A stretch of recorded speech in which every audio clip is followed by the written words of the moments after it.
Welcome to Making Conversations, a podcast from makers Gemma Millen and Robyn Galway. Today we are making conversations with CraftNI Director Katherine McDonald and CraftNI Gallery Manager and Silversmith Lotus Tibet as part of the ACJSNI Pinned Exhibition collaboration. Welcome to episode 2 of this mini-series collaboration with ACJSNI, which coincides with the debut exhibition Pinned. Today we are speaking with CraftNI Gallery Manager and ACJSNI member Lotus Tibet and CraftNI Director Katherine McDonald. So Katherine, could you tell us CraftNI's role in the delivery of ACJSNI's exhibition Pinned? Hi Robyn, yes, delighted to be involved in the podcast today.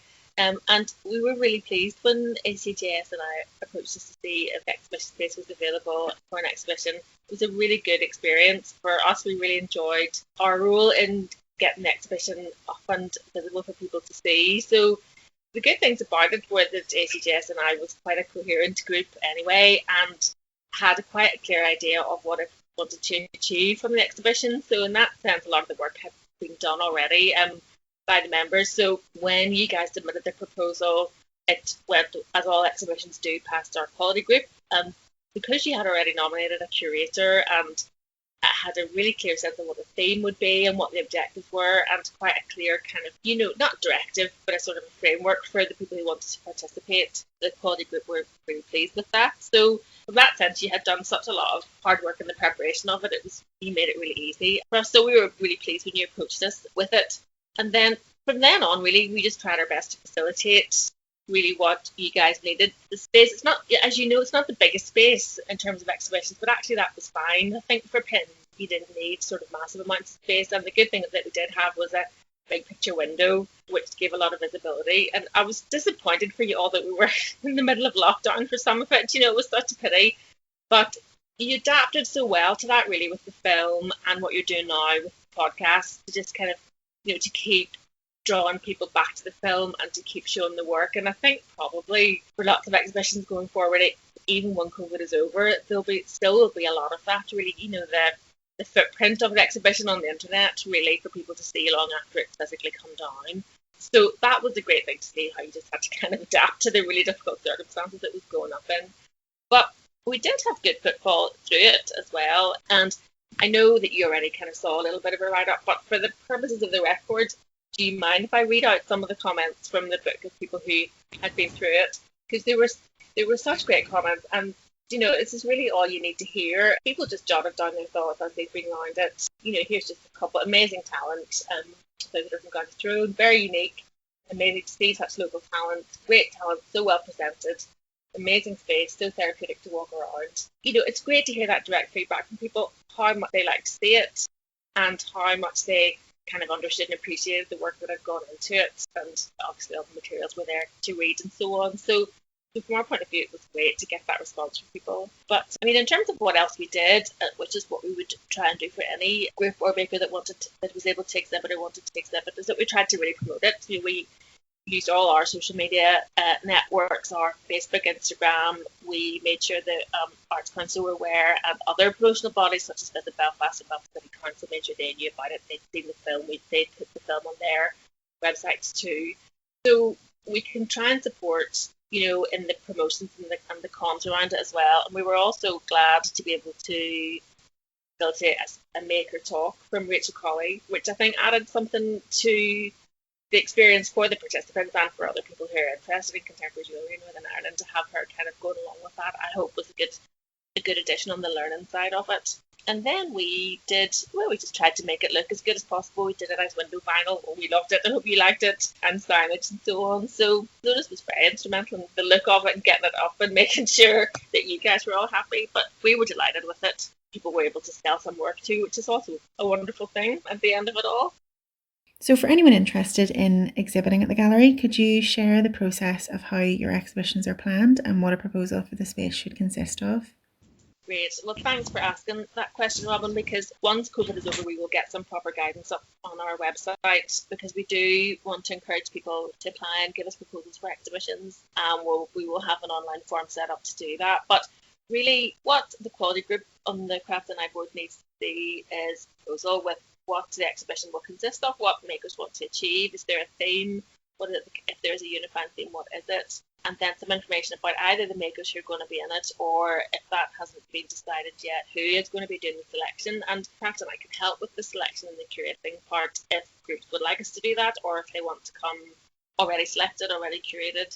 That's no problem, but we would just need to know who's doing that, and with a bit of background information about those people. The length of time the work's available, how much work there is. As you know, our exhibition is small, our space is small but beautifully formed. It's got good window and good visibility, and it's in a good part of town, but it's not massive, so it's just to make sure this actually is the right space for your work. If you've got big pieces, and many of them might not be us, and we could try and help you to get another venue, but because from our point of view, we want to be showing exhibitions in our space all the time and giving Northern Ireland makers an opportunity to show. But there's brilliant venues and galleries all over Northern Ireland, and art centres and private galleries and so on. So, from our point of view, the more places that are showing good craft, the better, and whatever we can do as an organisation to help that, we would love to try and do. And so just back to the practical side, how much space you'll need, we can provide plinths and cases and so on up to a certain point. Hopefully we've never run out yet. If the work is for sale, if it's a selling exhibition, some information on pricing and that sort of thing to have that worked out. We will draft a contract and so on, and we will do our best to promote any exhibitions in our space through all our home promotions, our weekly newsletters, our social media platforms and so on. So I hope, fingers crossed, I'm sure everybody is hoping as desperately as we are that this is the year when people start to be able to show work again, particularly after such a difficult year last year. But the more the merrier, the sooner the better, I think.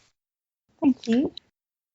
With the uncertainty of COVID, I'm sure it's drastically impacted the delivery of projects for the gallery, but could you let us know what's ahead for the space regarding opportunities and events and how you've adapted during the pandemic? I mean, you kind of touched on that before, but if you could just let us know about what's coming up for CraftNI Gallery.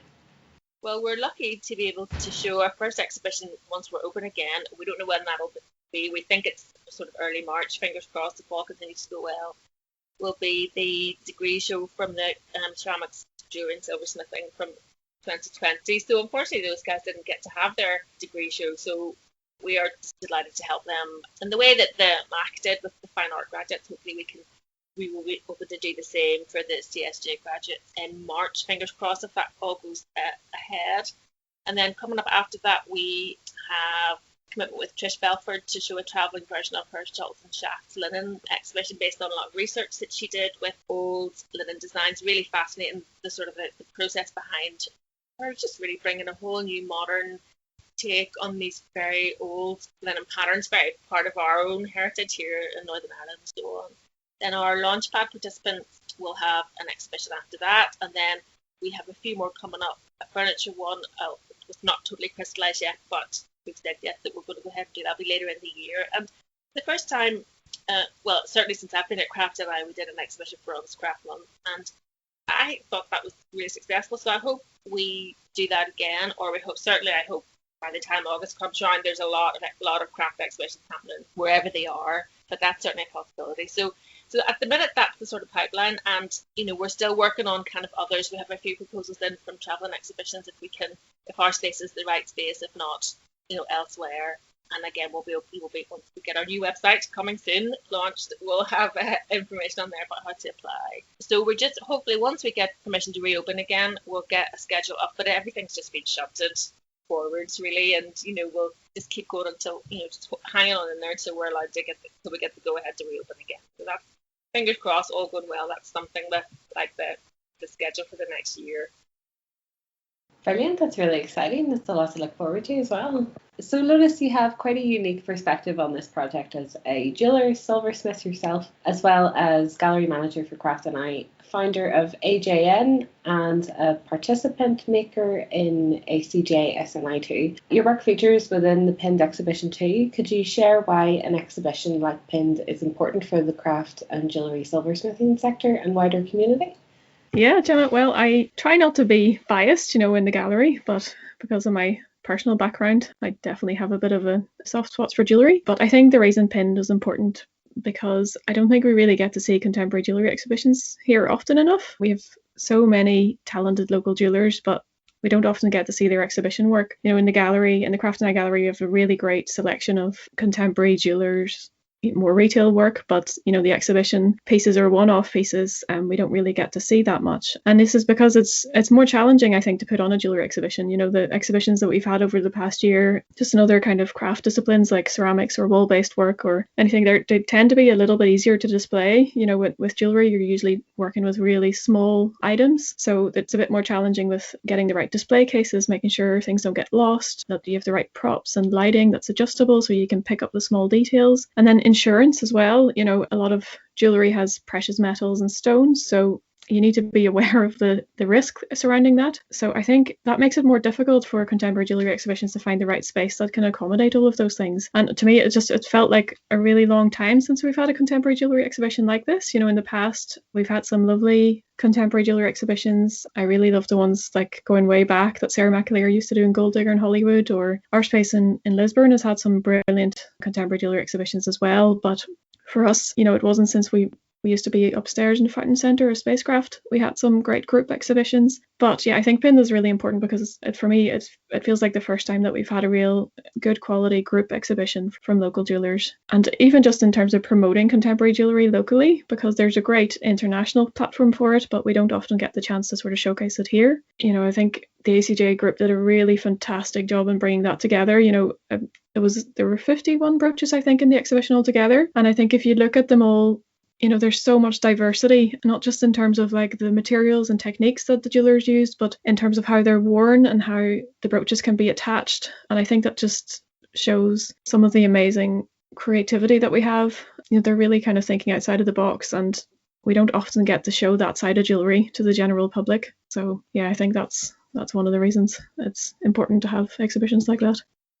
And I love the accessibility of how the work was displayed in the exhibition too, because whenever you as a viewer could see the pieces displayed in quite a functional manner, if that even makes sense for jewellery on garments, which was just really quite refreshing and really lovely to see. I really enjoyed that. And it did remind me of those previous exhibitions. There was one from Rachel McKnight when she'd done the 50 Rings exhibition, and I love that idea of just tasking makers with a theme like rings or brooches and just having their spin on it and just putting their own identity on that object and even questioning everything about it, functionality and the tangibility of it as well. I love that ring exhibition that Rachel did. It was brilliant, and I think it's a really great example that when you kind of narrow the subject matter or like the brief to something like just brooches or just rings, it really highlights the diversity. And that's a really lovely way to kind of show how special jewellery is in a way, because there's so many different ways a jeweller can approach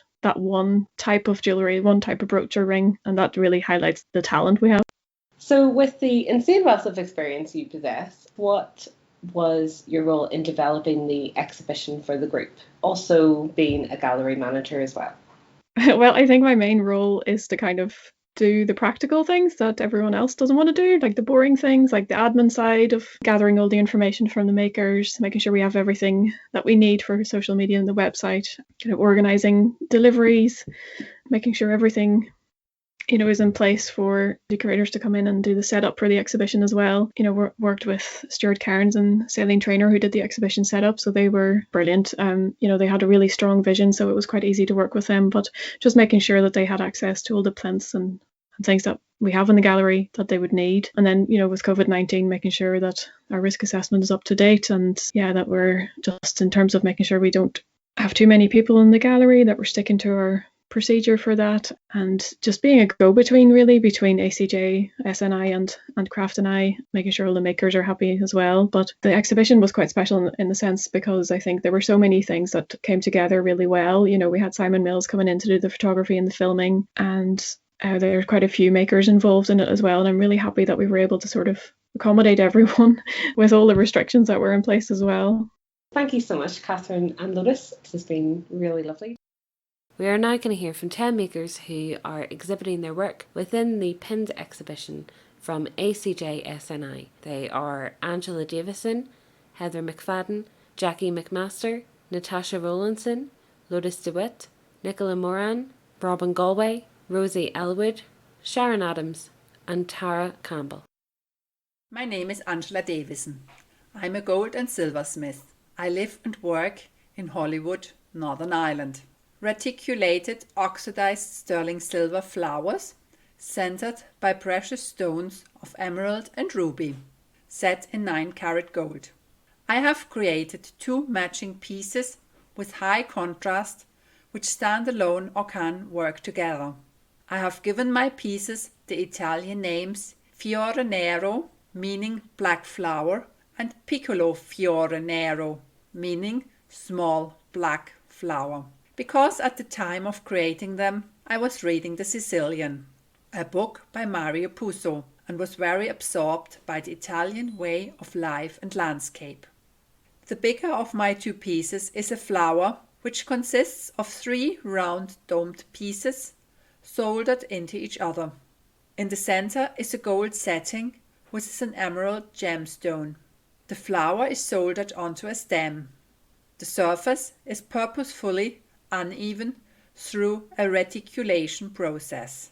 The stem holds the needle at the back in place. The smaller flower consists of 2 round domed pieces soldered into each other.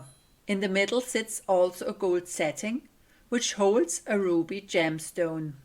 This piece has a pin with a scroll at the back to enable it to be pierced into material and held in place. My brooches consist of oxidized reticulated sterling silver, 9-carat gold, emerald and ruby. Some silver parts are polished. I was experimenting with reticulation, a process in which silver is heated until it nearly melts. The outcome is very unpredicted, and no piece is the same. For this process, I used some domed sterling silver shapes. I liked the result and soldered them together to become flowers. At the time, I was deeply absorbed reading The Sicilian, after having read the novel Godfather by Mario Puzo. Besides the lovely countryside, the people, and the fantastic food of Italy, there is also the terrible side of the mafia, which is described in the books. There are the women who lost their husbands, and children whose fathers were killed by the mafia. My pieces are mourning brooches, in memory of the victims of the Italian mafia. My 2 brooches can be worn together or as single pieces, probably rather on heavier material, a coat or a thick jumper, as they are quite heavy pieces. The bigger one of my Fiore Nero brooches has a needle on the back, which goes through the fabric and is held by a revolver safety catch. The smaller brooch has a pin to go through the fabric and is fixed by a scroll. My name is Heather McFadden and I work as a jeweller in my studio, which is situated on the Island Peninsula. In the pinned exhibition I am exhibiting 3 of my insect brooches, which are handmade using sterling silver. Some of my insects are made to scale and others are larger than life. I have fitted my insects with hidden brooch pins so that they appear to alight on the wearer's clothing. The stag beetle brooch is to scale, with its wings extending to an 8 cm width. It is hand fabricated from sterling silver with an oxidized abdomen, which is revealed underneath the hard outer wings. This is a large heavy piece suited to being worn on thicker fabrics such as jackets or coats. The praying mantis brooch is made from recycled sterling silver and titanium wire for the antennae. It too is hand fabricated with details etched onto its body. The tips of the legs and head are oxidized to give a black contrast to the polished silver. Although this is a large piece, it is deceptively light and can easily be worn on lighter fabrics. I have made the tricondyla beetle about 3 times larger than life from recycled sterling silver. The body and limbs have been fully oxidized and burnished to give a black iridescent finish. I find insects, particularly beetles, an interesting subject for jewellery making. The lustrous exoskeleton and the fragile jointed limbs of many species make them fascinating to study and replicate in metal. Each of my insect brooches is fitted with a fine safety chain attached to one of their limbs. This detail, as well as acting as a safety measure, was inspired by controversial practice in parts of Mexico of living Marrakesh beetles being worn as brooches, with the insect being tethered to the wearer's clothing with a short length of chain to prevent the creature from crawling away. My brooches are fitted with a traditional revolver catch and hinged pin. My name is Jacky McMaster and I'm a jeweller working in Belfast.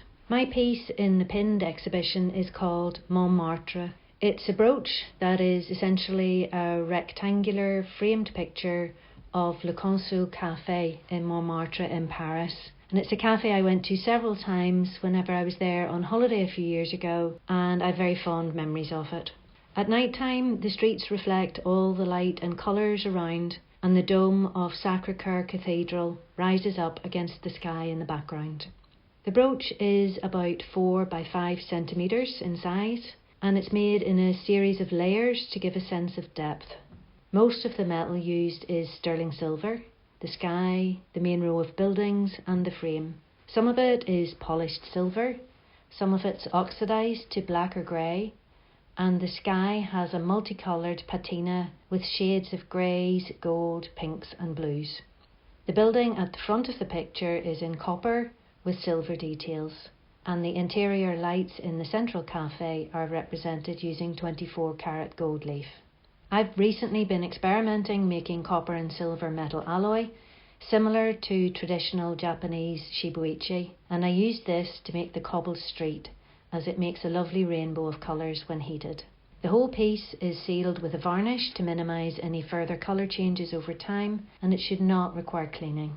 This picture brooch is a change in direction for me, as I've been experimenting with new techniques and combining different areas of drawing, painting and crafts with traditional jewellery techniques. There is some traditional solder work in this piece, but as coloured elements can't be reheated, I've used rivets to assemble the jigsaw-like picture elements.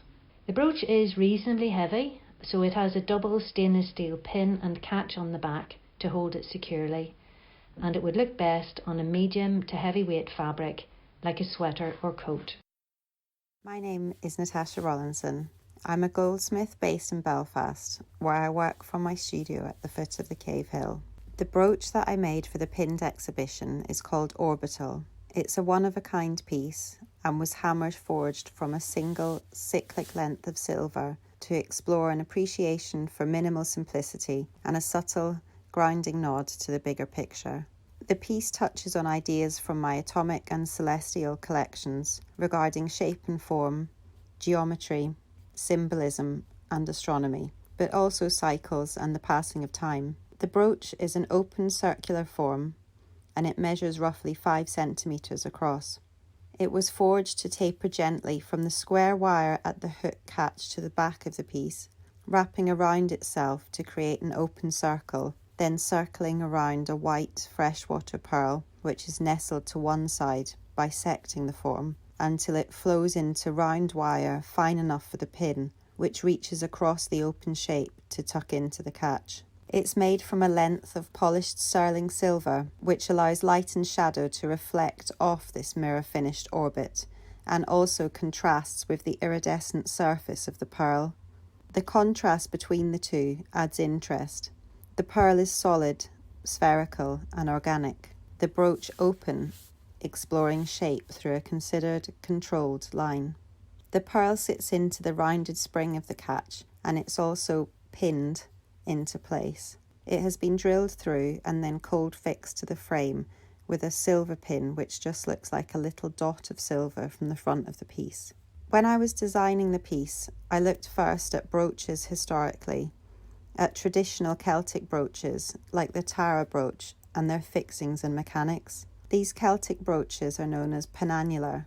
They have a ring to which a long pin is fixed, but the pin can then move freely between two close together parts or terminals, which allow the pin to pass through after it's gone through the fabric. I felt like modern clothing is often so fine that the weight and movement in creating something like this or based on this would likely damage or at least limit which items of clothing it could be worn on. So I also looked at fibular brooches, that is, brooches which are based on the safety pin principle, popular with the Romans, but dating all the way back to the Bronze Age, which is pretty amazing, and I loved the idea of this enduring practicality.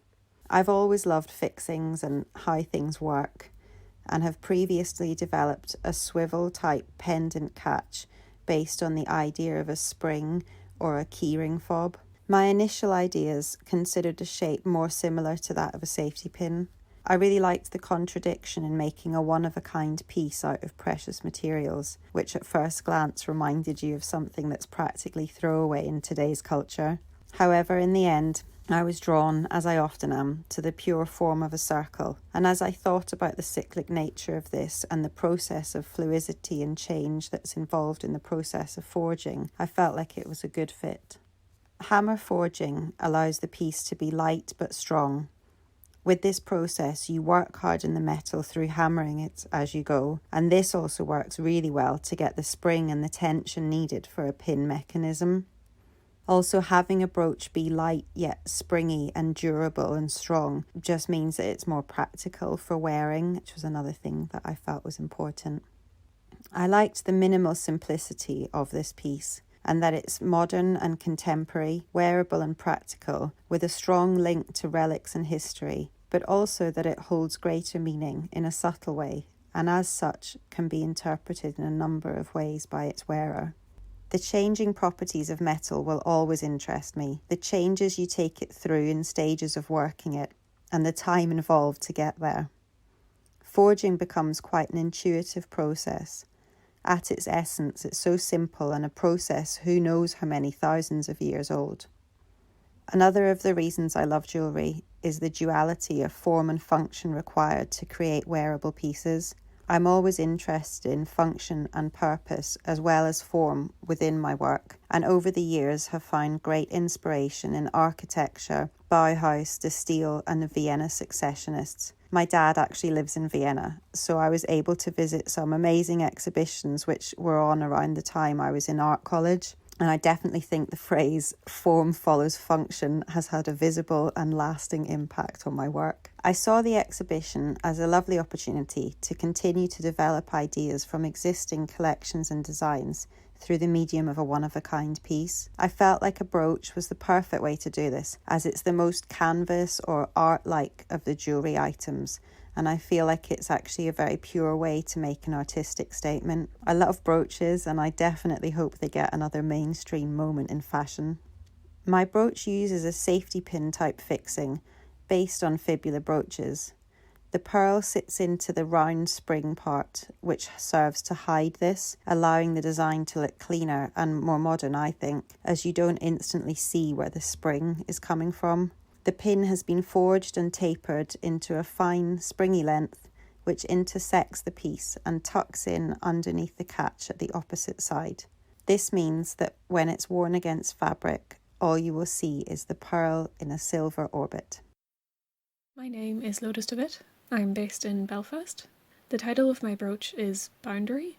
During the COVID-19 lockdowns, I created a series of drawings based on our daily walks, depicting abstract maps of our restricted geographical radius.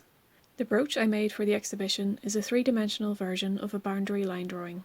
A carved line filled with 24-karat gold leaf represents the boundary. The brooch is made of wood and is oval in shape. The front is carved to create a shallow concave centre. Set within this are a small cluster of oxidized silver balls, some of which are decorated with gold leaf. The brooch has a line carved through, which is filled with gold leaf. Outside of this line, the wood is painted black. The back of the brooch is flat, with a silver brooch back fitting set into the wood. The materials in this piece include recycled wood, sterling silver, surgical steel, gold leaf, and paint. The idea of boundaries has been in the forefront of my mind this year.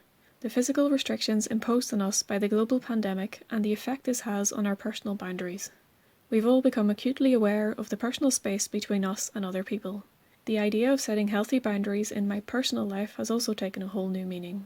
Working from home and finding a balance between staying informed and becoming overwhelmed has meant I have set myself a number of new boundaries in an attempt to keep myself sane.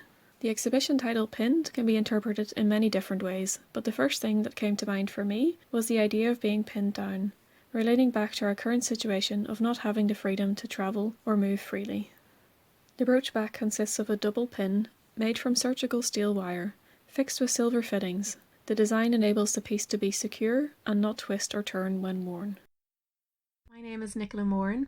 I am a multidisciplinary artist, so my background is in jewellery, but then I decided to run away with the circus, as you do, and I now work as an aerialist, contortion performer and jeweller. My jewellery workshop is based in the Irish Design Shop in Dublin, so I work out of there. For this, the title of my brooch is Sensory Perception, and this is perception of found objects. It's very much inspired by the land and the materiality of fragments that surround me. The meaning of the work is to function in the sense as artifacts of aesthetic perception. I don't really design a piece as such, I usually just work in an intuitive way with the materials, which is just basically playing, seeing what works. The piece is quite primitive, so the processes are riveting or tying. I use a piece that I collected in the jungle in Costa Rica, so it's wooden, and I'm not quite entirely sure what it is, but I liked the shape of it and I wanted to use it in this brooch. I have some silver wire that makes the fasten, so it goes through the top of the wooden piece. It's like a U shape, an upside down U shape, and from the wooden piece I have pearls cascading out of it. I like to work quickly when making. It's usually because it takes me so long to decide on the material selection. So the techniques are simple, from soldering, riveting, tying. It usually depends on the material that I use. And I like this. It helps me keep my concentration. It proposes new challenges and resolution. The exhibition was a great opportunity for me to reconnect with makers that I've known in the past and new makers. It also was a chance for me to revisit the way that I used to make with the materials that I collected. Getting back into that cognitive flow, which, like any other muscle, if you haven't used it in a while, it's quite difficult. But I missed it, and changing my brain up again, going from a circus artist back to a maker, it was really nourishing. The brooch has an upside down U-shaped fasten. You can place this in sideways through the garment and the fabric just follows the shape. From the silver U-shape, there's the wooden piece, the found piece, and then from that the pearls cascade out of it and down the body. My name is Robyn Galway and I'm a jewellery artist based in Belfast. The title of my brooch is the Curation Brooch, and my artist description is that objects become jewellery through interaction and brooches make social statements. Designed to be curated in a variety of ways, this brooch kit acts as a proxy for emotion and communication that are currently stifled at a time of social distancing and mask wearing. What do you feel like saying? This piece comes apart into 6 different sections. It has a standard long silver pin in the back, finished with a silver billet end cap. The long pin has a screw thread in the section that does not go through the fabric. This connects all of the elements together. From the front, it consists of multiple layers that can be changed and curated, starting with an organic form which holds the sculpture together. Behind that is a magenta teardrop shaped with a cream semicircle at the top. This is sitting in front of a silver rectangle which has scattered engraved dots on one side and etched lines on the other side. Concealed behind this is an oxidized curved sheet of silver which hides 4 interchangeable coloured teardrops. And at the very back of the brooch that connects to the pin attachment is a large reversible circle with a textural flocked blue vinyl on the front and a turquoise purple holographic plastic on the other side. This brooch consists of vinyl, flock, sterling silver, oxide, holographic plastic, acrylic and gel polish. My inspiration came from the book To the Point by Daniela Malev. In this book, Malev discusses the history and functionality of the brooch. Elements that really struck a chord with me were the need for material to allow the brooch to function unlike other jewellery items that relied solely on the body. I also liked that the brooch could be used to project something to society, and the back was like a secret only known to the wearer. I used all of these elements as a starting point for creating my piece, making the work during COVID fed into the brooch's sort of development. The idea that a brooch could relay something that I couldn't when out in public. So for example, I would frequently smile at people when I walk past, but masks block that social gesture, so I wanted to use the brooch to sort of signal that I was an approachable person and to put other people at ease, or at least make them think what an unusual way to dress or what an odd brooch. Something to kind of distract from the strange reality that we're living in at the minute. Being stuck at home, many people have started new hobbies and craft activities. This sort of idea inspired me to create kind of almost like a kit, a brooch that you could play with and assemble. Growing up in the 90s, I loved mood rings and the idea that jewellery could tell you how someone was feeling. This was the reason for the colour teardrops, which, by the way, was actually reusable nail polish samples. So while making the work, I came across certain difficulties that I'd had to problem solve my way through. An example of this was to try and get the brooch to balance and not flip from side to side. This led to the screw thread idea, so that the wearer can assemble and curate the brooch in at least 30 different variations, or at least that's as many combinations as I could make from all the elements. But it also meant the wearer could secure them in place, and there shouldn't be an uneven weight distribution because they're held so tightly.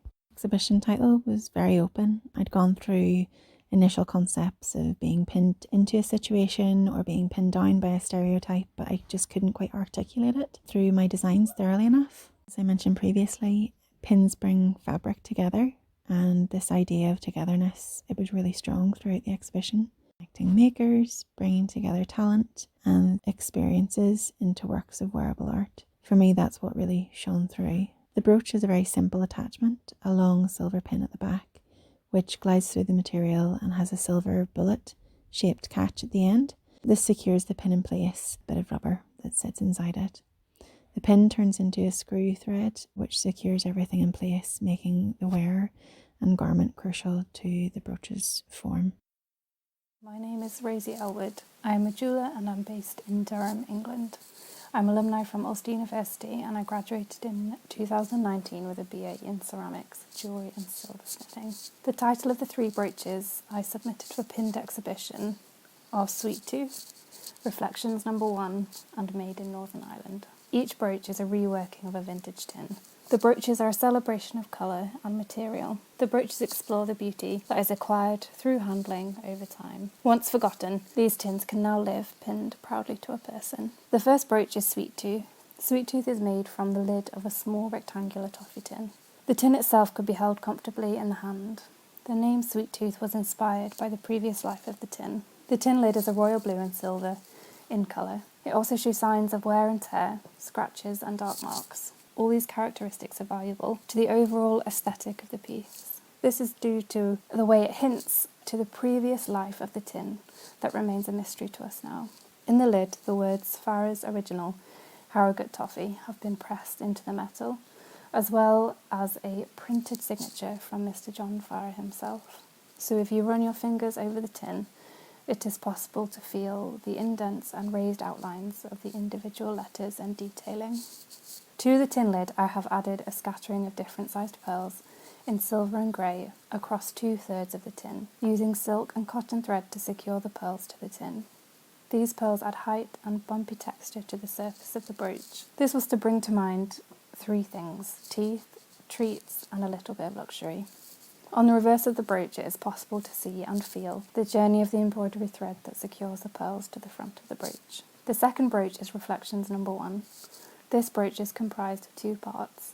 The first is made using the base of Sweet Tooth, and the second uses part of the base of Made in Northern Ireland. The base of Sweet Tooth is rectangular, silver in colouring, with black marks that have occurred through use.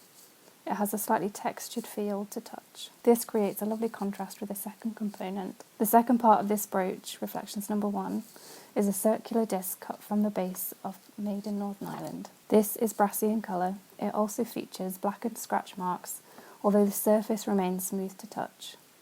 The disc is fixed slightly off the centre of the rectangle. Both surfaces reflect a distorted and blurred light or images. The back of the brooch is very shiny due to it being the inside of the tin. It has been preserved well over time, so therefore it is possible to see a clearer reflection in that surface area. The final brooch is Made in Northern Ireland. This is a personal favourite of mine due to the vibrancy of the colour and added detail on the tin. The tin lid is circular, yellow and orange and red in shade. It is from a pipe tobacco company, originally made in Northern Ireland by Murray Sons and Company.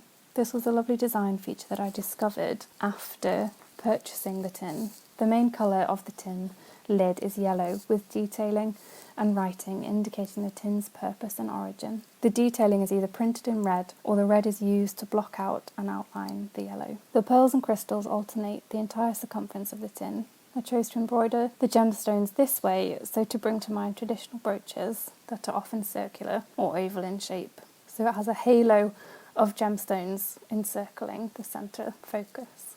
To touch, made in Northern Ireland is smooth, with the main texture variation coming from the addition of pearls and crystals. A lovely little detail worth mentioning is that the crystals are uniform in shape and the pearls are not. This creates a physical distinction between the two when touching the piece. The materials I used in the making of the brooches are as follows: vintage tins in various colours, freshwater cultured pearls in various sizes and colours, Swarovski crystals, silk and cotton thread, and sterling silver. The inspiration for this work came from the tins themselves, in combination with the proposal outlined by the ACJSNI for the exhibition pinned. I wished to create a selection of work that could be worn. I was especially interested in working with a material I hadn't previously, which ended up being the tin. I was particularly drawn to the colour, the texture and the marks that the tins had acquired through handling over time. I felt that the tins held potential for creating multi-layered art jewellery pieces that employed light-hearted narrative that referenced the history of the tin. I think for me the meaning of this exhibition was a wonderful opportunity to pin attention onto several very ordinary and yet very beautiful objects.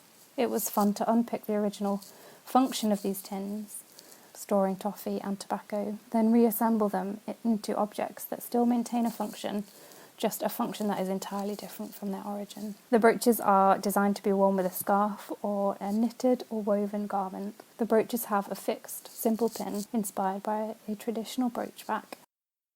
My name is Sharon Adams. I'm an applied artist based at Frost's Yard near Ballymena. My 3 landscape brooches are part of an ongoing exploration of the area that sits within the horizon surrounding my home and studio. The unique form of each piece derives from drawings of the hills and hedges as they drape over the soft curves of the County Antrim countryside. Each brooch is an irregular, open form made from wire. The line of the silver twists and loops round in 3 dimensions, and it joins back end to end to make a continuous line. The surface is irregular, changes from being round in places to others where it's been hammered out to shape the curves. The lines of the wire cast a cluster of shadow onto the surface it's attached to, and somebody recently said they reminded her of the trace left behind when you draw in the air with a sparkler. They're made of sterling silver, hallmarked at the London Assay Office. They're about they're different sizes, so they range from 7 to 12 centimetres long. They're 4 or 5 centimetres wide, and each one sits between 4 and 6 centimetres upwards. So they're very much 3-dimensional. They attach onto a garment with a double pin made of fine steel that runs across the back, and then it fastens into 2 small silver hooks on the opposite side. For the exhibition, they're presented on a black linen jacket. One is pinned near the right lapel as you look at them, and then there are 2 over on the left. I made some black linen packaging for them, and that would allow each one to act maybe as a little dressing table sculpture when it's not being worn, or it can be tucked away.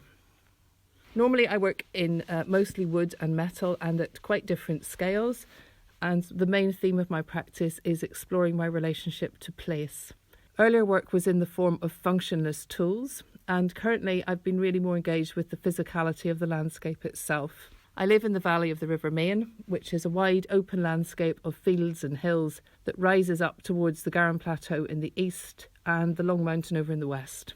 It's the place that I grew up and which I came back to in 2012 after being away for 25 years. And I'm still very much getting used to being here and processing differences between rural and urban realities.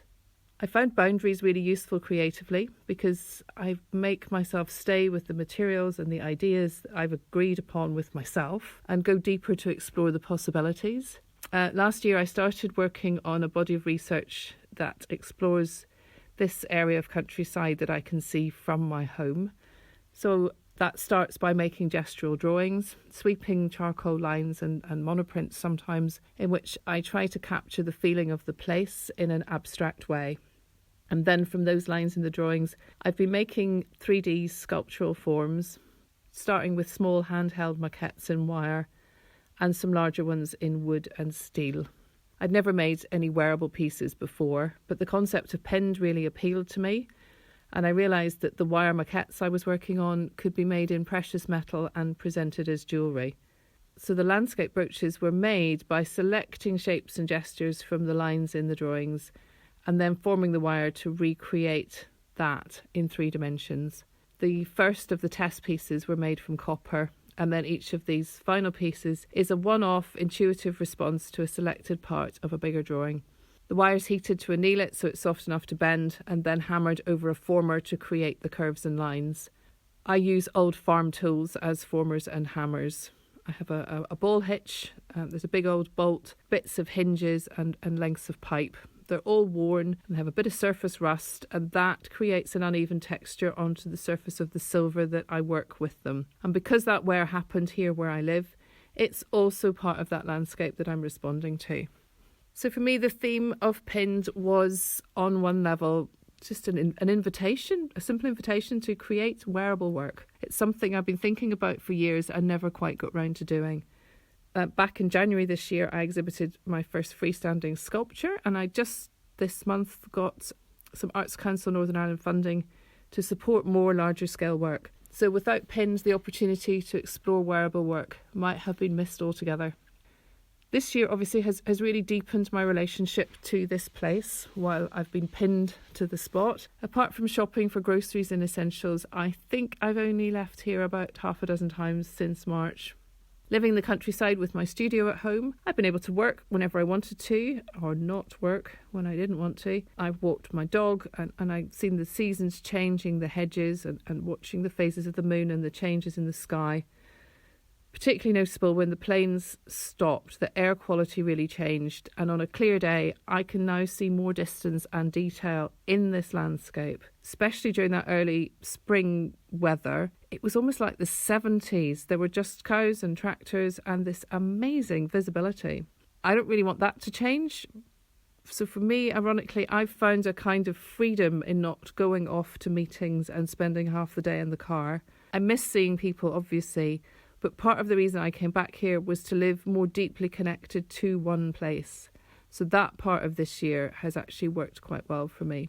So within these defined boundaries, Pinned offered layers of meaning and scale and materials, and that's been a really interesting exploration for me. It sparked a lot of possibilities, and I even have some more brooches on the bench at the minute.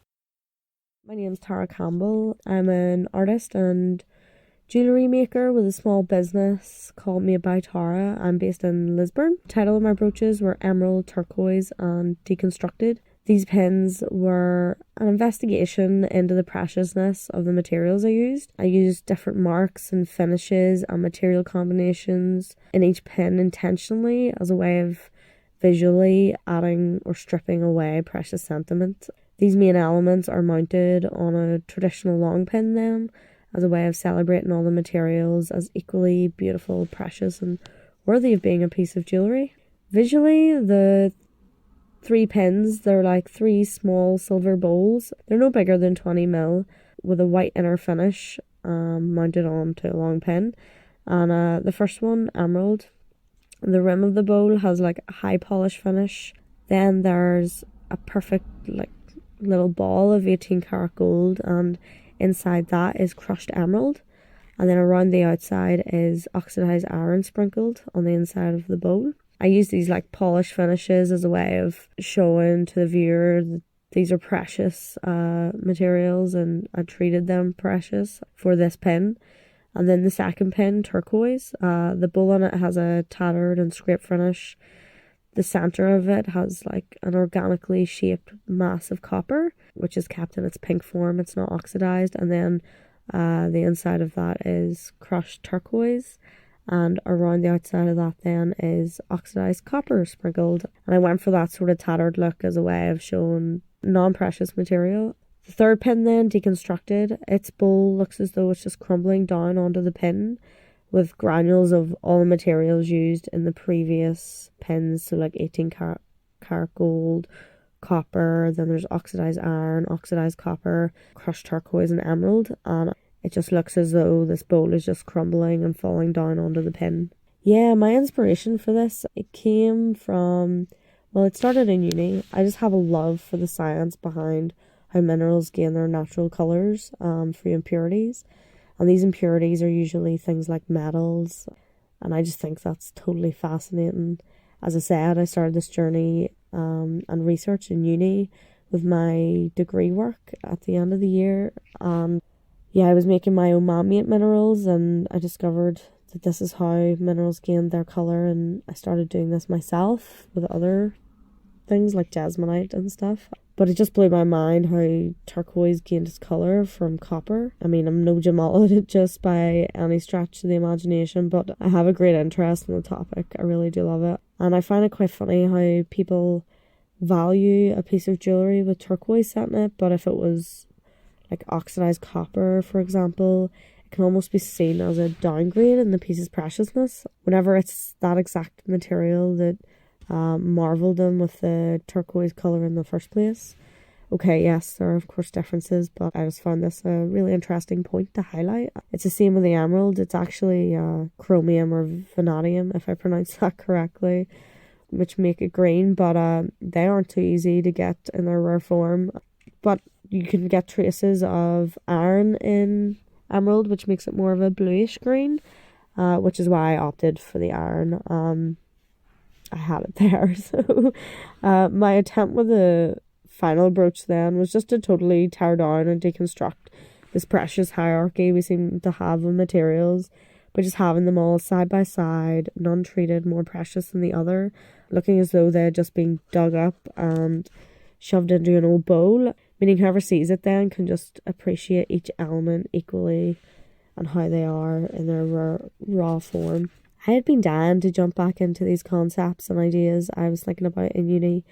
Not only that, but I noticed a level of resistance in some people when it came to purchasing pieces that contained these different oxidized metal powders and copper and things like that. So I decided to use the exhibition title as a means of using a brooch, which in my mind people would often first think of as quite traditional or high jewellery. So I decided to use this idea to celebrate all these materials as both precious and non-precious alike. And the brooches, they can be worn whatever way you like, to be honest. The attachment's very simple. It can be pinned to secure a scarf, it can be used to adorn a coat or anything like that. It's quite a simple closure. You just pin it through, and then it has like a little end on it with a piece of rubber that seals it, sterling silver. Yeah, you could wear all the pieces together, which actually would be really lovely, all in a row, or you could just wear each on their own. They're just as nice